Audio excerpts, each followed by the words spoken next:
نشت روحي وصار الدمع يجري.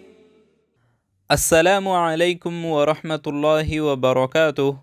Radio HRDF میں آپ کا استقبال ہے۔ پیغمبر صلی اللہ علیہ وسلم اور ان کے ساتھیوں کو ان کی خواہش کے مطابق ابو سفیان کا تجارتی قافلہ نہیں ملا۔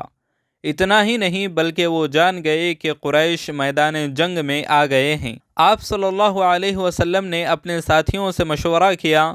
پہلے صحابی ابو بکر صدیق رضی اللہ تعالی عنہ اور عمر رضی اللہ عنہ جنگ پر راضی ہو گئے۔ مہاجروں کی طرف سے مقداد ابن عمرو نے کہا، اے نبی، اپنے فرمان کے مطابق آگے بڑھیں، ہم آپ کے ساتھ ہوں گے۔ اللہ کی قسم، ہم ایسا نہیں کہیں گے جیسے بنی اسرائیل نے کہا تھا۔ آپ اور اللہ لڑیں اور ہم بھی آپ کے ساتھ لڑیں گے۔ انصار میں سے زید ابن معاذ نے کہا، یا رسول اللہ، ایک سمندر نے ہمیں راستے میں روکا، اور اگر آپ اس میں داخل ہو جائیں تو ہم بھی آپ کے ساتھ داخل ہوں گے، ہم میں سے کوئی پیچھے نہیں ہٹے گا۔ اگر کل ہی آپ ہمیں دشمن کے آمنے سامنے کھڑا کریں گے، ہمیں کوئی خوف نہیں ہے۔ ہمارے پاس صبر و استقامت ہے کہ ہم میدان جنگ میں ثابت قدم رہیں اور دشمن کا مقابلہ کریں۔ اللہ ہمارے ذریعے آپ کو خوش کن نظارہ دکھائے۔ اللہ کے فضل و کرم سے آپ ہماری رہنمائی فرمائیں۔ نبی اور آپ کی فوج بدر پہنچ گئی اور وہیں انہوں نے خیمے لگائے۔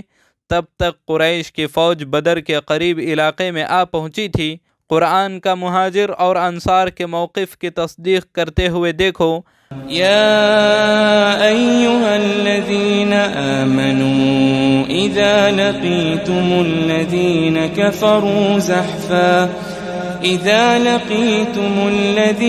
كفروا زحفا فلا تولوهم الأدبار ومن يولهم يومئذ دبره إلا متحرفا لقتال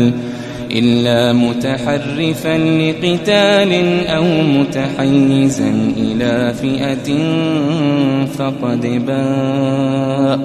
فقد باء بغضب من الله ومأواه جهنم وبئس المصير.